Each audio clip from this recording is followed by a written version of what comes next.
Darwin ba? Kay ikaw, pare, kagapatutuok ng albularyo.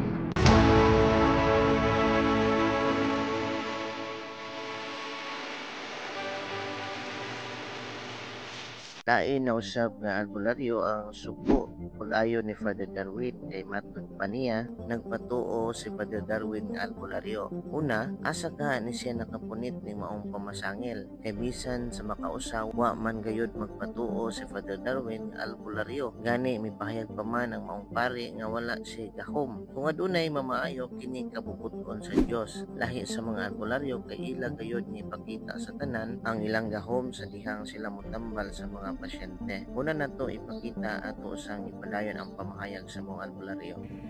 Ayaw pa makak. Dako baya kag singilan baya. Pati sa house blessings. Naong kay kag kwarta palahubog pa kang dako. Tripan pag mo ng batanon. Nga way gibuhat daotan kundi ang mutabang. Matod pa sa mong albularyo, nagpo singilan si Father Darwin. Asa ka ni siya ning chismisa nga sa atong tanaw, wa pa man ni makaadto sa Office of Exorcism dito sa Lila. Nawong pa daw og kwarta si Father Darwin ug palahubog. Kani nga pamahayag usa ni ka pamasangil nga way igong basihan. Nganong makaingon man ta? Una, wa pa siya makailang personally ni Father Darwin. Labi nang wa siya ebidensya nga palahubog o nangwarta ang maong pari. Mihantang siya konklusyon nga way igong ebidensya. Ug alang usab sa kasayuran, pila na kahigayon nga nakabisita ta ni Father Darwin sa panahon pa nga tuwa siya ma-assign sa Valencia hangtod na balhin siya sa Lila. Wa gayud nanto makita nga dunay price tag nga misingil ang maong pari og kantidad matag higayon nga maghatag siya katekesis sa katawhan. Lahi nining maong albularyo kay sa iyang pamahayag daw kaila na siya ni Father Darwin bisan wa pa niya kini maila personal. Ug midugang pa siya nga gitripan sa maong pari ang batang hiler. Wa man na tripe, kundi nagsulti lang sa tinuod si Father Darwin kung unsa ang pagtulunan sa simbahan.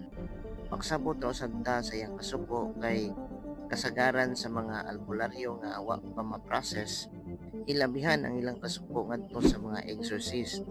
Apan sa diyang sila ma-process na, puno na silang gugma sa kaparian.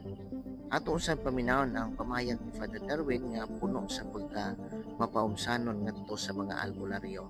Unang-una, wala naman akong kapangyarihan, kapatid. No, wala talaga. Walang dapat ipagmalaki. Wala namang kapangyarihan si Father Darwin. Yung mga gumaling dito sa office, hindi naman ako ang nagpagaling niyan. No? So, hindi dapat ipagmalaki sino yung pinakamaraming gumaling. Ganon. Hindi dapat dahil unang-una walang kapangyarihan si Father Darwin. No, yan ang yung mga message natin, hindi po yun personalan. Kundi it is not a message of condemnation to all albularios, but it is a message of salvation. Dahil yung sinasabi natin is yung aral ng simbahan.